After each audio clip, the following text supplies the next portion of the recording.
Bonjour. Planification familiale, plus de 1000 femmes ont été sauvées selon le dernier EDS réalisé en 2023. Malgré les avancées notées dans la planification familiale, il est urgent aujourd'hui que les communautés s'impliquent plus pour mieux accroître le pourcentage de la planification familiale à travers le financement. Dieynaba Bari Diack, sage-femme. Beaucoup d'efforts que le Sénégal a fait depuis 2012 en quittant un taux de TPC à 12% pour venir jusqu'à 26%. Ce qui a permis vraiment une réduction considérable de la mortalité maternelle. Beaucoup de femmes ont été sauvées. Par rapport au dernier EDS de 2023, il nous a montré qu'il y a 1300 femmes qui ont été sauvées par rapport à la planification familiale. Donc c'est ces efforts-là qu'on veut que ça se pérennise. Donc on est là aussi pour essayer de voir comment on peut faire pour vraiment avoir des ressources additionnelles, donc avec l'appui des journalistes, vraiment pour maintenir les acquis et encore booster le taux de TPC qui nous reste encore, parce qu'on est loin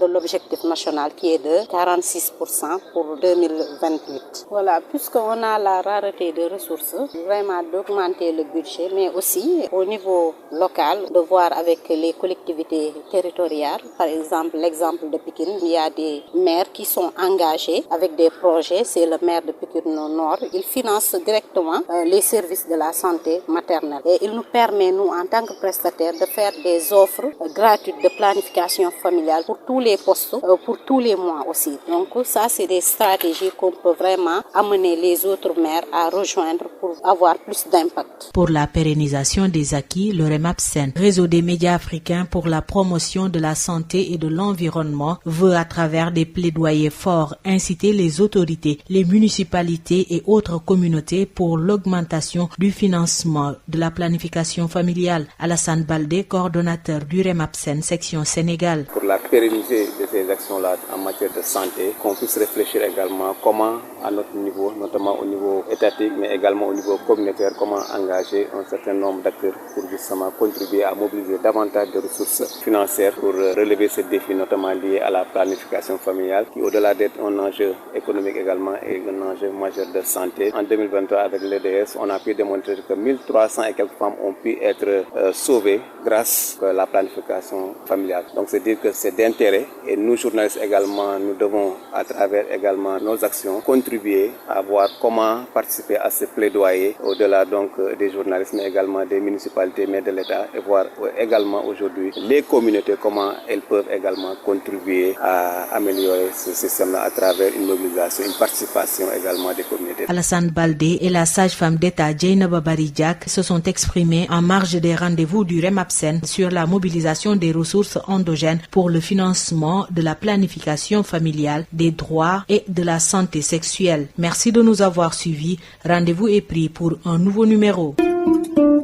Daleen ak jàmm ci wàllum planification familiale daanaka ci EDS bu mujj bi ñu amal ci atum 2023 mu ngi fësal ni lu ëpp junni ci ay jigéen jot nañ leen a sauver te planification bi waral ko donte ñu ngi siy def ay jéego war na nag ñin ñi gën see dugal seen loxo ngir bu ko defee mbébét yi ñu am ñu mën see jotandi. Dieynaba Bari Diack di sage-femme d'État. fa bokk ci pilier yu ëpp solo yi nga xamante ne dañ fiy faxas ndeetel yaay ak doom la te loolu du wax rek mais ay études yi nga xamante ne dañ ko jot a def moo ko wone lu mel ni résultat bi ñu mujjee am mooy EDS 2023 wone na ne li nga xamante ne mooy taux de prévalence bi quitté na de 12% 2012 ba ñëw ci 26% li nga xamante ne 2023 te dafa wone vraiment impact bi mu def ndaxte gis nañ ci jigéen yu bëri yu ci waroon loru alhamdulilah sauvé nañ ci léegi nag dafa am benn problème boo xamante ne dafa am comme niñ ko xamee koppar amatul donc kon pour bañ a perdre li nga xamante ne mooy jot nañ ko liggéey ci effort depuis 2012 ba léegi kon dañoo soxla nit ñi mobiliser wu muy population yi muy journalistes yi muy mairie yi nga xamante ne dañuy jàppalante ba nga xamante ne dinañ leen mën a offrir planification familiale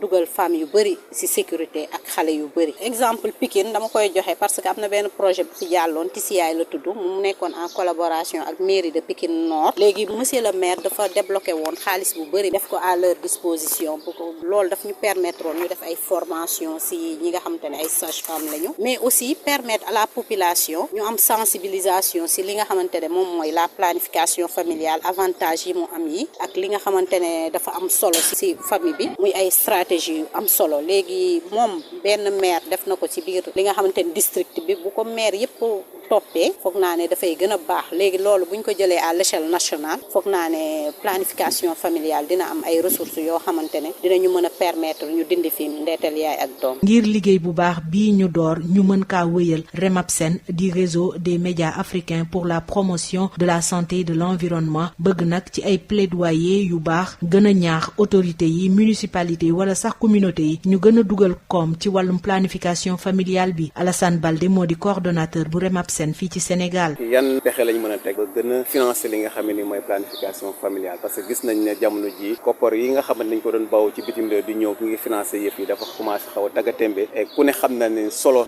planification am ci wàllu développement également ci wàllu wér-gu-yaram ñi nga xam mooy jigéen ñi ndax panélistes yi fàttali nañ ko lu toll ci junni ak